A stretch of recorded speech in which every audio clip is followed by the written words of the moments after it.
যারা ভবন তৈরি করতে চান বা যারা ভবন তৈরি করতেছেন, আজকের এই ভিডিওটি তাদের জন্য খুবই গুরুত্বপূর্ণ। আসসালামু আলাইকুম। আমরা এখানে দেখতে পাচ্ছেন, যদি আমি দেখা ভালো করে, একটা ফ্লোর কেটেছি প্রায় 15 ফুট। এই ফ্লোরটা হবে আমরা কেটেছি। তো এটা কেন কাটলাম, কি কারণে কাটলাম এবং এখানে কি ছিল? ফ্লোরে সাধারণত ঢালাই থাকে, পাশে থাকে রড। আমরা কিছু দেখতে পাচ্ছি এখানে পুরোটা ফ্লোরে রড ছিল এবং ঢালাই ভেঙেছি। এই জায়গাটাতে একটা বেসিন হবে। যদি আমি দেখাই তাহলে বুঝতে পারবেন। এখানে যে পাইপটা দেখতে পাচ্ছেন, এই পাইপটা এখান দিয়ে আসবে এবং 1 ইঞ্চি দুটা সিপিভিসি পাইপ আসবে, গরম ঠান্ডা মিক্সার একটা ওয়ারিং হবে, এখানে বেসিন বসবে। তো এই ফ্লোরটা আমরা কেটেছি। কেন কেটেছি? এটা না কাটলেও হতো, বা পরিকল্পনাটা যদি ভিন্ন ধরনের করতো তাহলে কিন্তু বেসিনটা এখানে না না হলেও হতো। এটা কিন্তু প্রধান গেটের একটা গল্লি। তো এই আমি যদি একটু দেখাই তাহলে বুঝতে পারবেন। এই জায়গাতে বেসিনটা যদি ক্লোজে নিয়ে আসতো, একটু যদি বাথরুমের পাশে দিত, তাহলে কিন্তু ফ্লোরটা এটুকু কাটতে হয় না। যদি এই জায়গাটা দিত, যদি দরজাটা এখানে দিত, এই কোপলাটা যদি এখানে করতো, তাহলে কিন্তু দেখেন এই স্পেসটাতে আমার সম্পূর্ণভাবে কাজে লাগানো যেত। এই স্পেসটা পুরোটা কাজে লাগতো, এই দরজাটা ক্লিয়ার থাকতো। এই দরজাটা যদি এখান থেকে হতো।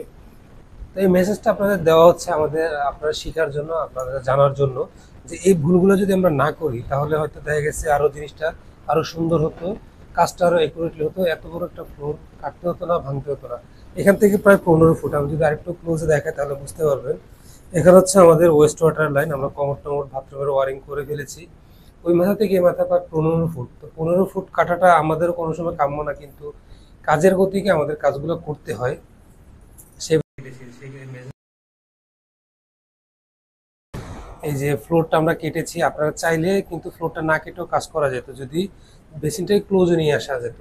তো আপনারা অবশ্যই খেয়াল করবেন, যারা কাজ করতেছেন, ভবন তৈরি করতেছেন, বা ভবিষ্যতে ভবন তৈরি করার জন্য ইচ্ছা আছে, তারা বেসিনগুলো, যে ডাইনিং বেসিনগুলো আছে, এটাকে যত টয়লেটের ক্লোজে আনা যায়, বা যদি কিচেনের পাশে পড়ে তাহলে সেই কিচেনের পাশে যতটা ক্লোজে আনা যায়, যত ক্লোজে আনবেন আপনার ভাঙাভাঙি কাটাকাটি এগুলো কম হয়, দেখা গেছে। প্লাস পানির লাইনগুলো আপনার কাছাকাছি থাকে, জ্যাম হওয়ার সম্ভাবনা থাকে না। যখন আপনার ডেলিভারি লাইনগুলো আছে ওগুলো আপনার ক্লোজে থাকে, পানির প্রেশারটা পর্যাপ্ত পরিমাণ থাকে। এই বিষয়গুলো আপনাদের একটা মেসেজ দেওয়া আজকে এই ভিডিওর মাধ্যমে। তো অবশ্যই আশা করি আপনারা জানতে পেরেছেন, কিছুটা বুঝতে পেরেছেন। তো অবশ্যই যে আমি যে পরামর্শটা আপনাদের দিয়েছি এটা কেমন হয়েছে, বা কোথাও কোনো ভুল বলেছি কিনা অবশ্যই জানাবেন। তো আল্লাহ হাফেজ, ভালো থাকবেন। দোয়া করবেন আমাদের জন্য। আমাদের যারা আছে, আমার সহধর্মী যারা কাজ করতেছে, আমাদের সহপাঠী, তারা খুবই পরিশ্রম করতেছে আপনাদেরকে ভালো ভালো কাজ উপহার দেওয়ার জন্য, পর্যাপ্ত পরিশ্রম করে যাচ্ছে। আমাদের জন্য দোয়া করবেন। ভালো থাকবেন। আল্লাহ হাফেজ।